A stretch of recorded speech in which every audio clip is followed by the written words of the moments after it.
Let's go back in time a little bit and talk about sort of your early days before Naughty Dog. Can you think of even like a moment where you were just where you knew that this was it, that you wanted to make games for a living? Yeah, I mean, when I was a kid, I guess mainly in like middle school and stuff, I would just draw on graph paper. I'd draw little Mario levels and design Mario levels and stuff like that. And I was just really into, and I would do like pixel art on graph paper and stuff like that. And I was just really into video games and thinking about them and stuff like that.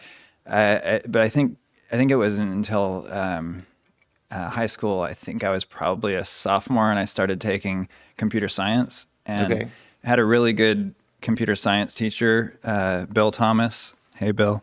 He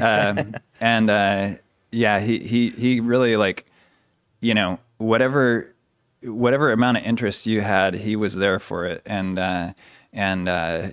we're still friends to this day, actually. I still see him, hang out with him from time to time. But yeah, it was doing computer science and just having that experience of like making the computer do something, and that was like all came from me and my decisions and stuff like that. I was like, I think this is going to be for me, Yeah. Tell us how you ended up getting into game development. Did you go to school for it? What sort of led up to you working at Naughty Dog? Yeah, I didn't go to school for it, actually. So I continued, like I mentioned earlier, I did computer science in high school.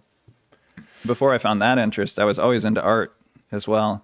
And then when it came time to go to college, I had to kind of like choose a major.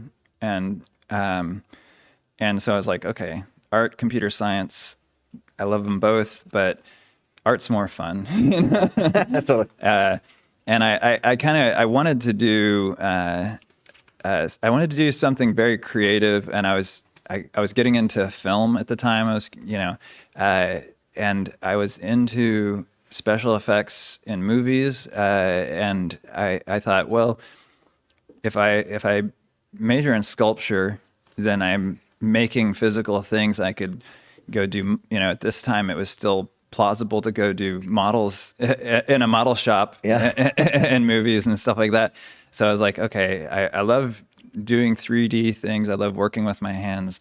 I want to do that. But I had just gotten married, and my wife wasn't so hot on a fine art degree. She wanted get a real job. Yeah, exactly. She encouraged me to get a more practical degree.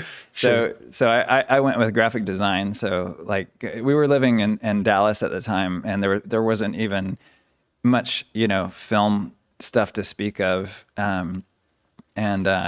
So yeah, I went with graphic design, which is like company logos and stuff like that, and got through most of the degree, and just I was like, I don't want to do this, and so like I had drawing skills. I took one 3D class, which is all they offered.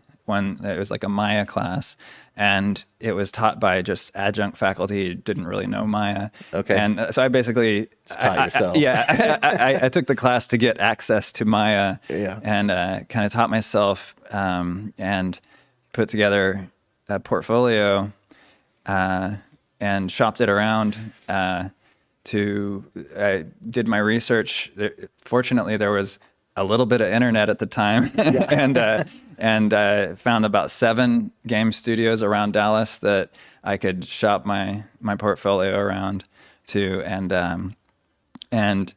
I got it was so lucky, so serendipitous. Like one of the phone numbers I found online was for Ritual Entertainment, Ritual Games. And I called it, and someone answered, and I was like, is this Ritual? And they're like, no, but this is a game studio. Get out of here. And it turned out it was a game studio across the hall from Ritual. Get out of here. That was started by one of the people from Ritual. Oh man. And I was like, well, I'm looking for a job. Yeah. And you know, they had me, you know, bring my portfolio and stuff like that. And yeah, so that's how I ended up in there. And actually, like, I found out later, after I was already working there, the kind of the clincher in my portfolio that got me the job, and it was actually, I wasn't even sure that I would include this, but it was like something creative I had done. It was for a design class. We had to do a performance art thing, and I did a short film, live action Transformers in costumes I made out of cardboard. Oh, hell yeah. And yeah, and like face paint and stuff like that. And it sounds really hokey, and you know, it was, but it was like, you know, I made it as dramatic and realistic as I could, and you know, it apparently did the trick. Let's take a tangent into people who want to come up into the industry. Training is super important. What would you say to, you know, what are common issues that you're seeing in demo reels that are coming in that you wish like people would focus on this before submitting? Yeah, I mean, you could probably look at like at a lot of demo reels across, you know, all the people that are you know, searching for a job right now, and probably find some common things that would probably be you know, things to avoid or something like that. But I think more important than that, just like you know, what shouldn't you do is like, my advice is always like more in the positive track of like, what should you be doing? And the answer for me is just like,